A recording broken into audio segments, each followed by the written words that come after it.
আল্লাহর কোরআনের বিপক্ষে ফেরাউনের যে উত্তরসূরি কাজ করছে, তার বাড়িও আপনাদের আউশকান্দি। এই যে ভণ্ড লোকটা মাহফিলের বিরোধিতা করে আহলে সুন্নতের, সে হচ্ছে বক্তা ব্যাপারী।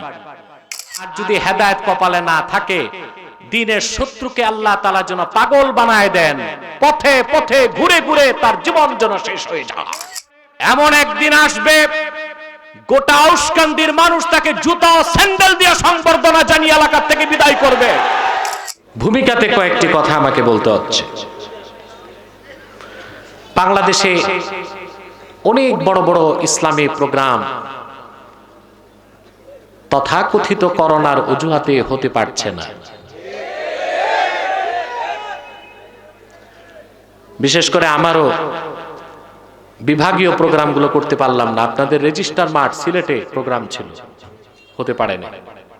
চট্টগ্রাম বিভাগীয় প্রোগ্রাম ক্যান্সেল, উত্তরবঙ্গে ক্যান্সেল। আল্লাহর বিশেষ রহমতে কিছু প্রোগ্রাম হচ্ছে।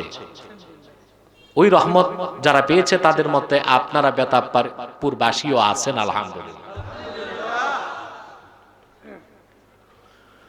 প্রশাসন আমাদেরকে যতটুকু ডিস্টার্ব করে নাই, তার চেয়ে বেশি ডিস্টার্ব করেছে মাহফিলের বিপক্ষে আপনাদেরই এলাকার কিছু কুলাঙ্গার।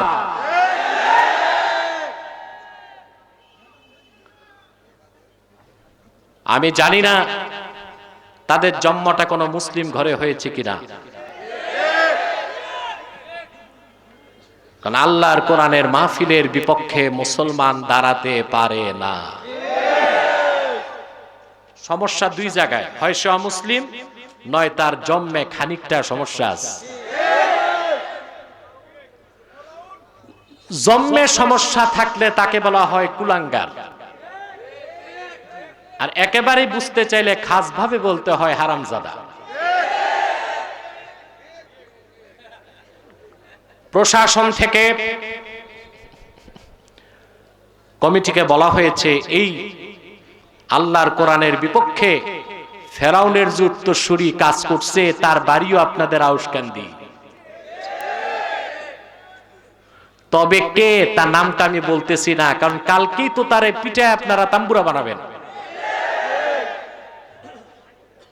আইনকে তো হাতে তোলা যায় না, সেজন্য আমরা আল্লাহর কাছে দোয়া করি, ও যদি কাফের মুশরিক হয়, আল্লাহ যেন তারে হেদায়েত করে মুসলমান বানান। যদি কোনো বেদাতি, মাজার পূজারী, কবর পূজারী, ভণ্ড পীরের অনুসারী হয়, আল্লাহ যেন তারে খাঁটি সুন্নি বানান। আর যদি হেদায়েত কপালে না থাকে, দ্বীনের শত্রুকে আল্লাহ তাআলা যেন পাগল বানায় দেন, পথে পথে ঘুরে ঘুরে তার জীবন যেন শেষ হয়ে যায়। আল্লাহ তাআলা তার হাবিব মুহাম্মদ সাল্লাল্লাহু আলাইহি সাল্লামের এই গোলামের এই কথাটি যেন কবুল করে নেয়। সবাই একসাথে বলেন আল্লাহুম্মা আমিন। একটি মাহফিল করতে কমিটির কত কষ্ট আপনারা জানেন, লাখ লাখ টাকা খরচ হয়। এত বড় মাহফিল করতে বেতাবপুর যুবকরা, জুয়েল এবং তার লোকজন কি পরিশ্রম করেছে তা তো ভাষায় প্রকাশ করা যায় না। তারপর যদি স্থানীয় মুনাফিকরা ডিস্টার্ব করে, এই মুনাফিকদের সমস্যা কই তাও আবার আমরা শুনতে পাচ্ছি আপনাদের এলাকার মানুষ থেকে। এই যে ভণ্ড লোকটা মাহফিলের বিরোধিতা করে আহলে সুন্নতের, সে হচ্ছে বক্তা ব্যাপারী।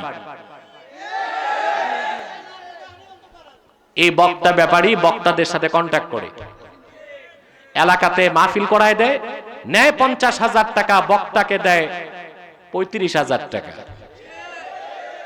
এই বক্তা ব্যাপারী ভণ্ডকে সাবধান করে দিবেন, সে তার ব্যবসা ঠিক রাখতে যে হযরত সৈয়দ আহমদ বেরেলী কারামত আলী জনপুর রাহমাতুল্লাহর উত্তরসূরি খাঁটি আহলুস সুন্নাহ ওয়াল জামাতের বিরোধিতা যদি করে, এমন একদিন আসবে, গোটা আউশকান্দির মানুষ তাকে জুতা ও স্যান্ডেল দিয়ে সংবর্ধনা জানিয়ে এলাকা থেকে বিদায় করবে।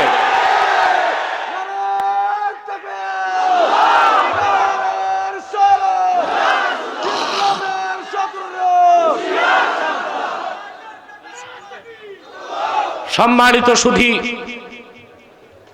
অতএব আপনারা সাবধান থাকবেন, চোখ কান খোলা রাখবেন। পারবেন না ইনশাআল্লাহ? মূল আলোচনার প্রারম্ভে দুটো কথা বলতেই হয়। এই যে মাহফিল হচ্ছে, আপনারা খুশি না বেজার? এখন একটি প্রশ্ন আসে, লাখ লাখ টাকা দিয়ে এত মাহফিল করে লাভ কি? প্রশ্ন আসে না?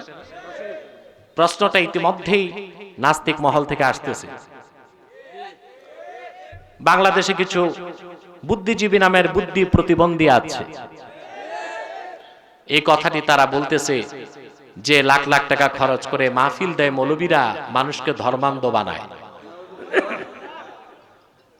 যে কারণে তার দুঃখটা কোথায়? যে কারণে বাংলাদেশে সার্কাস, আউল বাউল ফাউলদের প্রোগ্রাম কমে যাচ্ছে, সব যুবক কোরআনমুখী হয়ে যাচ্ছে। এটা হচ্ছে তার যন্ত্রণার মূলভূত কারণ। বুঝলেন? শুনছেন না আপনারা নেতাকে এই বক্তব্যটা দিছে? নাম তো বলার দরকার নাই, ঠিক না? তা আমি একটাই জবাব দিব এই ক্ষেত্রে, তাকে স্পষ্ট বলে দিতে চাচ্ছি যে যন্ত্রণায় তোমাদের কাজ হবে না। বাংলাদেশের 3 কোটি তরুণ ও যুবকের স্রোত এখন ইসলামের পতাকার দিকে আসতেছে। আর মনে রেখো, এটা বাংলাদেশ, আউলিয়া একরামের বাংলাদেশ, কোটি কোটি মুসলমানের বাংলাদেশ। আউল বাউল ফাউলদের দিন শেষ, আল্লাহর কোরআনের বাংলাদেশ, ইসলামের বাংলাদেশ, কোরআনপন্থীদের বাংলাদেশ। থাকলে থাকো, নয় দেশ ছাড়ো। দেশ ছাড়লেও লাভ নাই, মামুর বাড়ি জায়গা হয় না।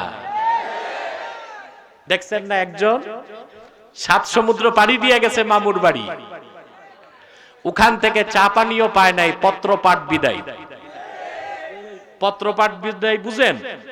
ঘরে ঢুকতে না দেওয়া, দরজা থেকে বিদায় দেওয়া, এটার নাম পত্রপাঠ বিদায়। তো তাকেও তার মামুরা ইমিগ্রেশন পার হইতে দেয় নাই, পত্রপাঠ বিদায় দিচ্ছে। ঠিক কিনা বলেন? মাইক ইকো থাকবে না, সাউন্ডটা ক্লিন হবে, একটু বাড়বে, চিকন হবে। তো এখন উত্তরটা নিতে হয়, মাহফিল দিয়ে লাভ কি লাখ লাখ টাকা খরচ করে? প্রশ্ন আসে। আমার ভাইয়েরা, আল্লাহর কোরআনকে কেন্দ্র করে মানুষ যখন একত্রিত হয়ে যায়, কোরআন কারীমের বরকতে, কোরআন তেলাওয়াতের কারণে, কোরআন শোনার কারণে তাদের ঈমানটা বাড়তে থাকে। আল্লাহ রাব্বুল আলামিন বলেছেন, ইন্নামাল মুমিনুনাল্লাযীনা আমানু ইন্নামাল মুমিনুনাল্লাযীনা ইযা যুকিরাল্লাহু ওয়াজিলাত কুলুবুহুম ওয়া ইযা তুলিয়াত আলাইহিম আয়াতুহু যাদাতহুম ঈমানাও ওয়া আলা রাব্বিহিম ইয়াতাওয়াক্কালুন। আল্লাহ রাব্বুল আলামিন বলেছেন, প্রকৃত মুমিন তো তারাই, তাদের সামনে যখন আল্লাহর জিকির হয়, তাদের অন্তরটা আল্লাহর বিধান মানার জন্য নরম হয়ে যায়। আর যখন তাদের সামনে কোরআন কারীমের তেলাওয়াত হয়, তাদের ঈমানটা বেড়ে যায়।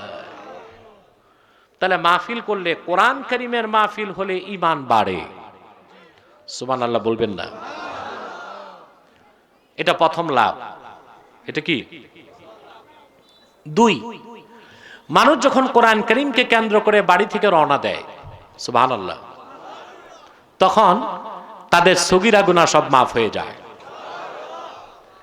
আপনারা গুনার বোঝা নিয়ে বাড়ি থেকে বের হয়েছেন, মুনাজাত করে যখন যাবেন, শিশুর মতো নিষ্পাপ হয়ে বাড়ি ঢুকবেন। আল্লাহু আকবার।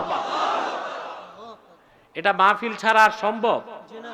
কথা বলে না, সম্ভব?